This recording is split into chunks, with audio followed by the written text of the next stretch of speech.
Huh? Hari Hari Ma. I think I do that. If no reflections from anybody else, maybe I can give my Mataji. Sure, Mataji. Yeah. Pranams to you, Ma, and to you all, dear devotees. Thank you for that katha. Thank you for that. Gaura katha, I think that's also like an ocean. It has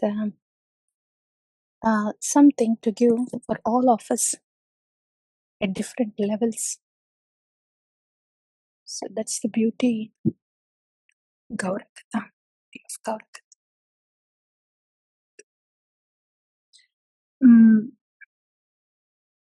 Mahaprabhu, the shloka that Mahaprabhu was reciting, the verse that he was reciting, Srila Rupa Goswami knew that.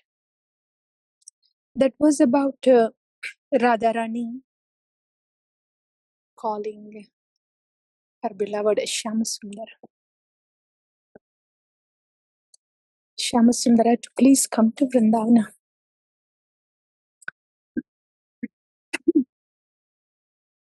That's the depth of the ocean of Gaurakadam.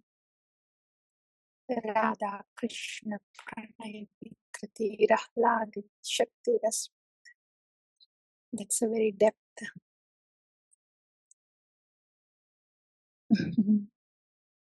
That is so beautiful. Radharani calling Shri Lord Shri Krishna, her beloved. Great absorption of Srimati Radharani in her beloved. The whole existence of Srimati Radharani is to please her beloved.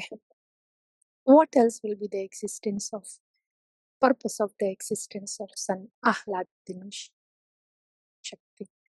To give Ahlada, pleasure to Shaktiman. And that is the very purpose in the existence of Ahladini Shakti, Srimati Radha.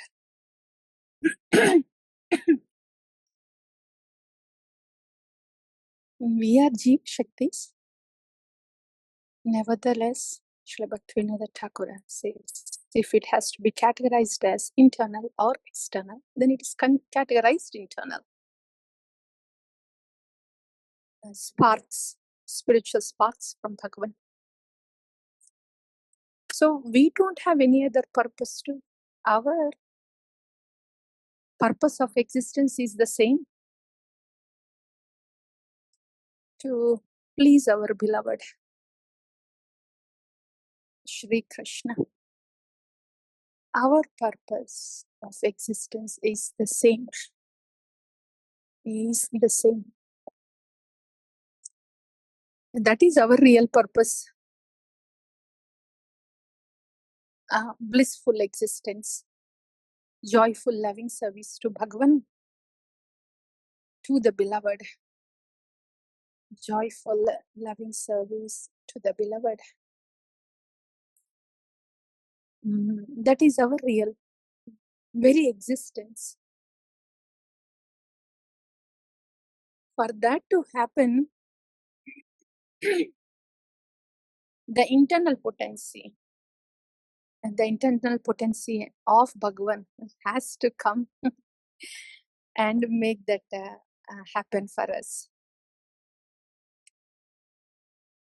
So we are also in the existence of loving service, joyful existence of loving service to the beloved. For a Jiva, for that to happen to Jiva, internal potency has to come. It doesn't happen on its own by Jiva. Internal potency has to come. Shri Guru is the internal potency. Combination of Sandhini Shakti and Ahladini Shakti, both. We generally hear as Sandhini Shakti because we are in the initial stages, in the sadhaka stage. So it's a Sandhini Shakti that the functionality of Sandhini Shakti predominates on the Jiva. when the conditions are still there, when the jiva is still conditioned, for the conditions to break, it's the Sandhini Shakti that breaks the conditions of the jiva, sets it free, pure, makes it pure, breaks the conditions of the jiva, infuses Krishna inside the jiva and makes it pure, pure, pure, pure. And then Sandhini Shakti hands over to Ahladini Shakti. Then Srimati Radharani accepts this pure soul in the service of her beloved. So, Sandhini Shakti purifies the jiva. Ahladini Shakti accepts this purified jiva and engages the jiva in the seva of her beloved. That's the functionality of Sri Guru. So as long as we have these conditions, layers that are separating us from Krishna, from offering an uninterrupted, unconditional, loving service to Bhagavan, as long as we have these obstacles and layers, Sandhini Shakti very mercifully, very lovingly takes off those obstacles. Like that.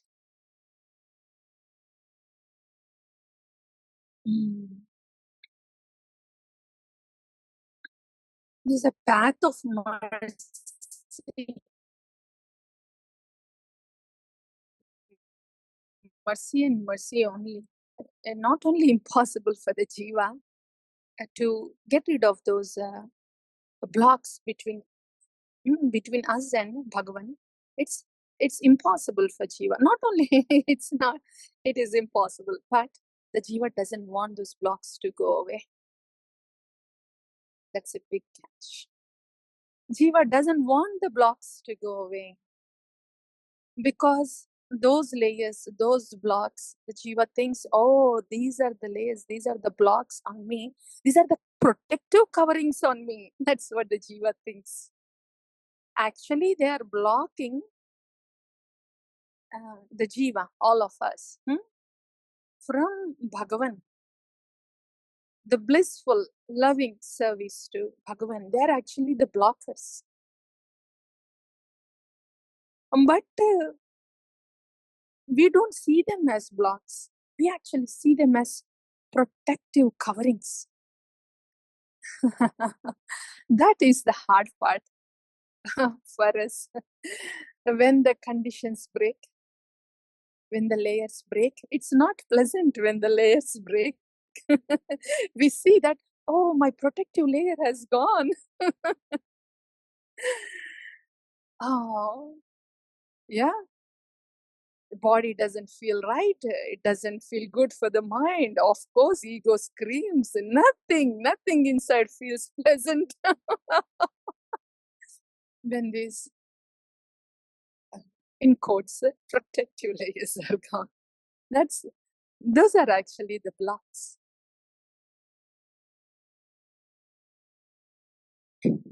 So sadhana bhakti is all about getting rid of those blocks. Bhakti is so potent, so potent.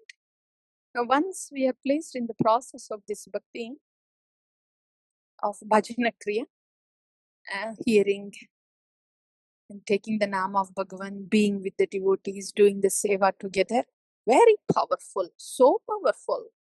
Just, it doesn't need anything else from outside. So with that power, the layers start to break. The blocks start to break. Our problem is, because we see them as protective layers, we get shaken up. Oh, my protective layer. I thought this should be the thing. I thought this has to come next. I thought this has to happen this way. And I thought something else is good for me. Why is something else happening? And I thought this person should be like this. Why is that person in a different way? So, like that.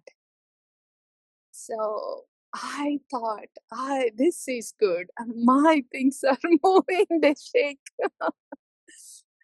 So, because of the potency of bhakti, these obstacles start to break. But because of the illusion that a jiva is in, it sees that the protective coverings are going away. That's the illusion of the jiva. So that's how it happens. And but at least we know, oh, okay, this is how it feels.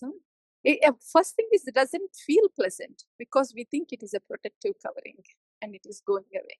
But what actually is happening is the block between us and Krishna is going away. The block of ahamkara, the mind, that block is breaking away.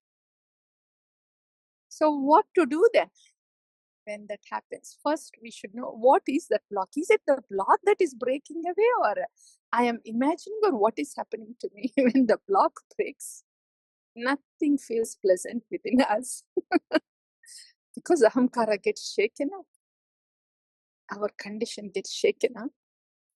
Doesn't feel right in the body, doesn't feel right in the mind, doesn't feel right outside. Just we feel like shunning away everything. We feel like, oh, this bhakti is this is not good. So many things. Because we don't feel right, we think there is something wrong outside. Something wrong outside with bhakti, or something wrong outside with people. And generally, when we are in bhakti, all the people are devotees. So something wrong with the devotees, or something wrong with the bhakti. That's the first thing that this mind says, it doesn't feel right inside. Something's wrong outside. That's when we know the block is breaking. Then we should understand that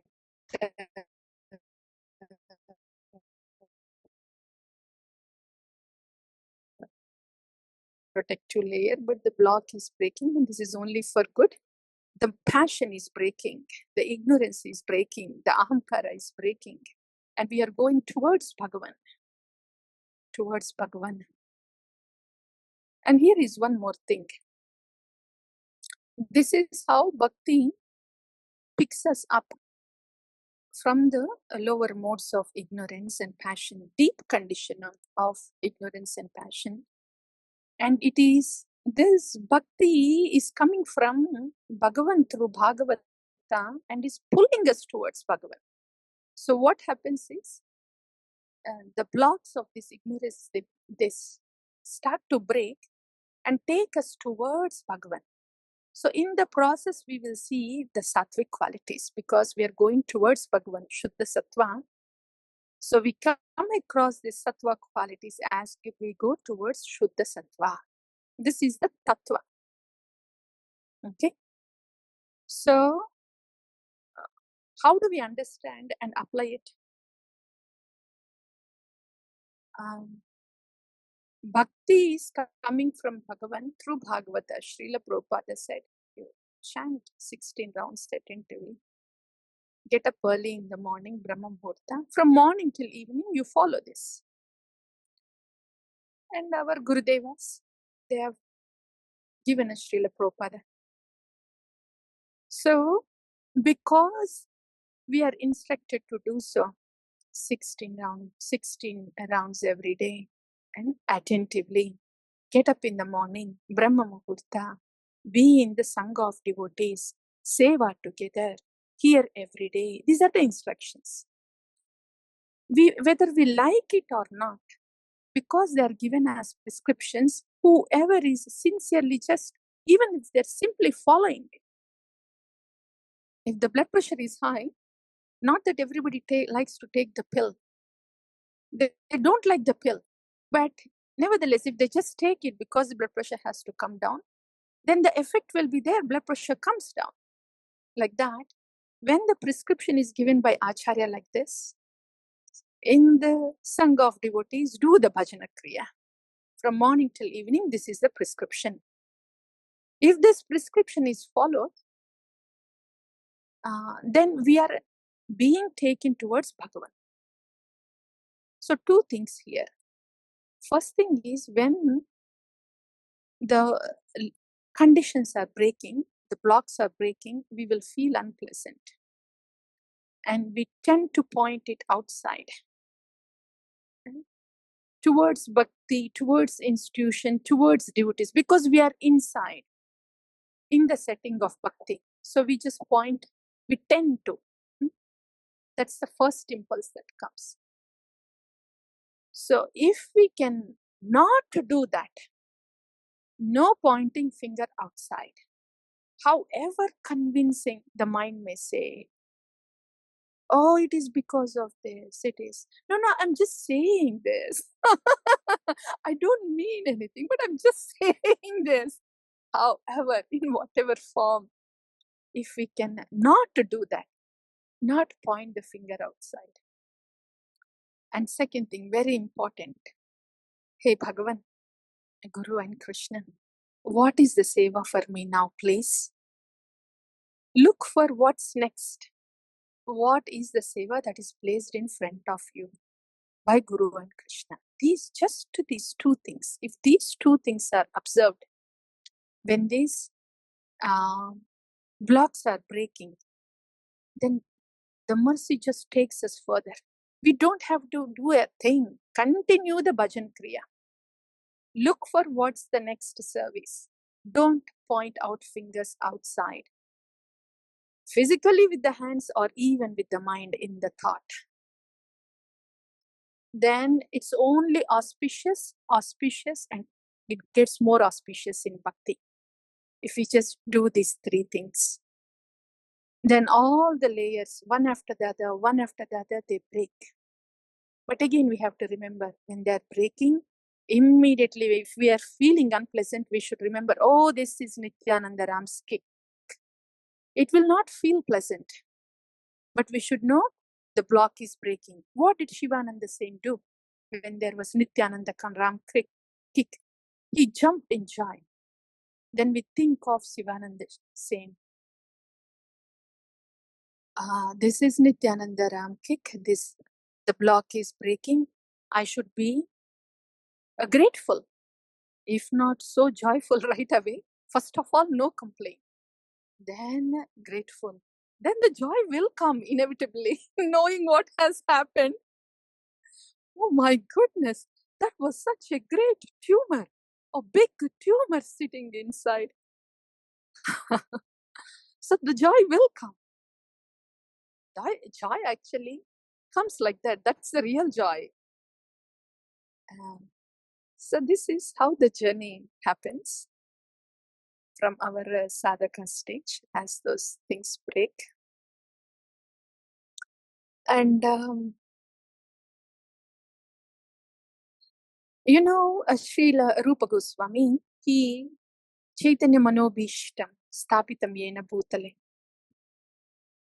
He knew the heart of Gauranga Mahaprabhu.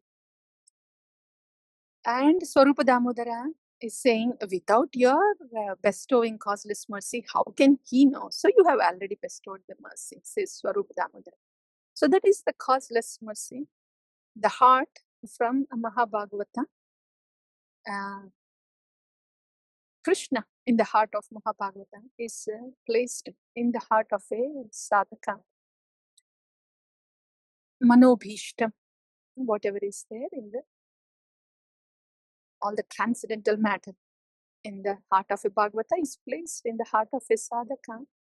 That happens by causeless mercy. What is this causeless mercy? Is there anything that I can do about it? Yeah. Yes. Oh, feels good. At least we know, yes, so is there something that we can do? The thing is, Shastra, our Chaitya Guru is sitting in the heart, right? So he will decide when a soul is eligible for causeless mercy. When is a soul eligible for causeless mercy? It is causeless because we will not find any immediate cause to receive that mercy. Nevertheless, why did that happen to that soul only? Maybe that soul in the past has done something that has pleased Bhagavan like that. Bhakti is not just about this life's journey. So, Chaitya Guru sees who is the candidate for the causelessness. So, whoever, what is the qualification? Whoever is having this arthanadam, crying in the heart, yearning for Bhagavan, they will receive causeless mercy. How do I know? My crying is just superficial, sentimental, or conditional, or really yearning for Bhagavan.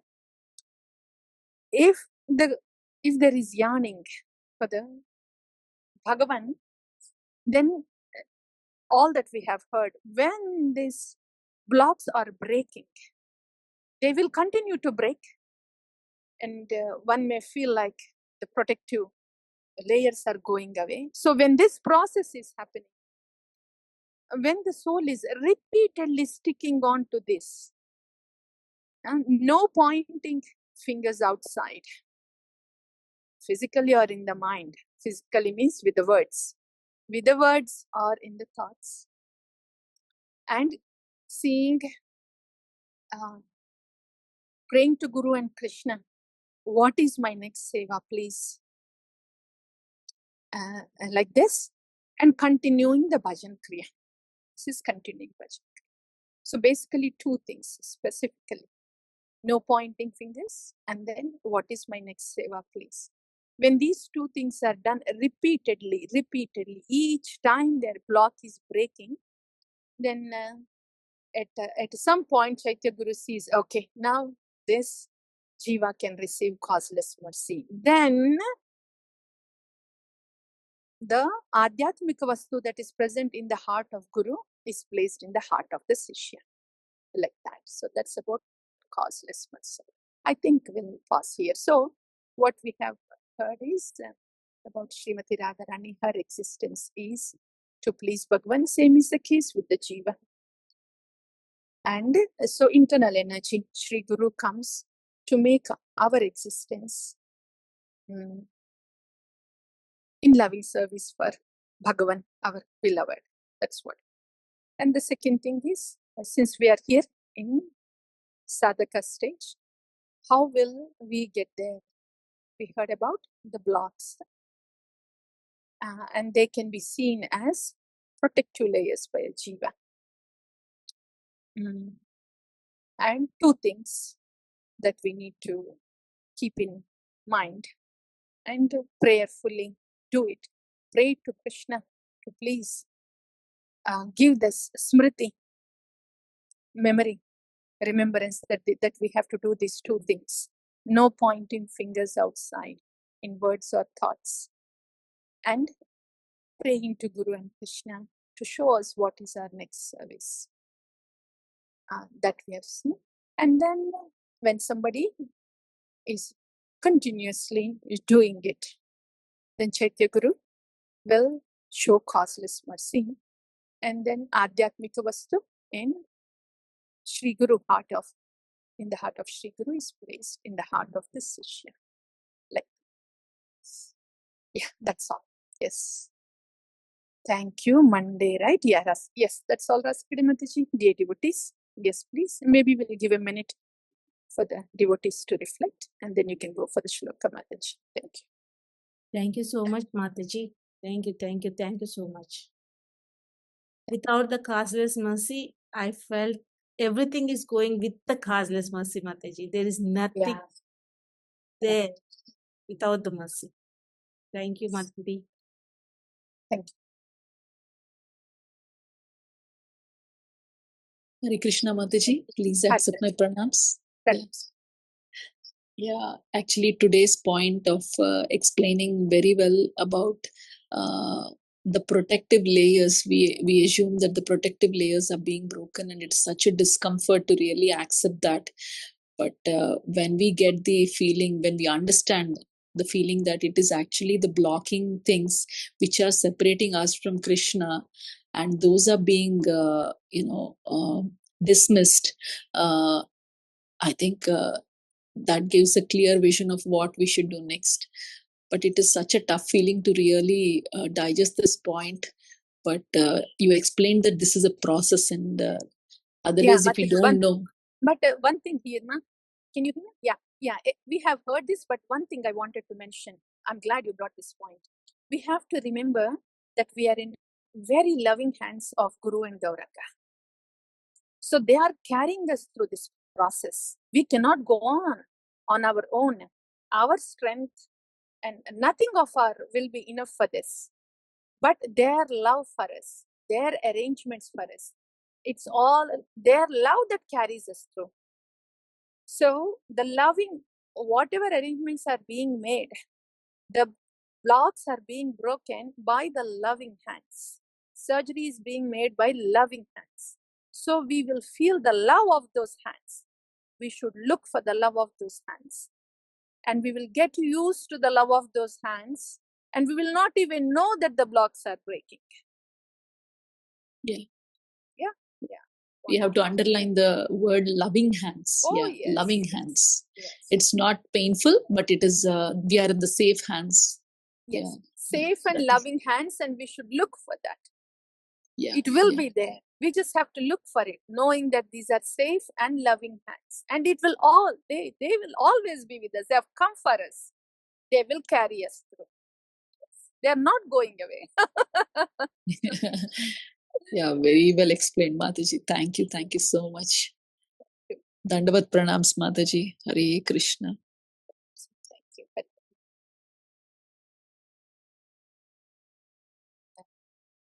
Nothing, Mataji?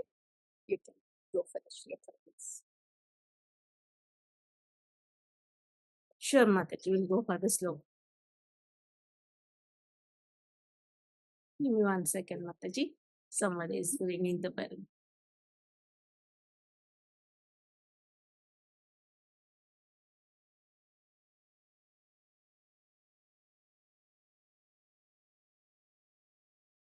Movement of Chaitanya Mahaprabhu is all merciful, loving, merciful movement. That we should remember. That is the greatest boon given to us. Okay, Mataji.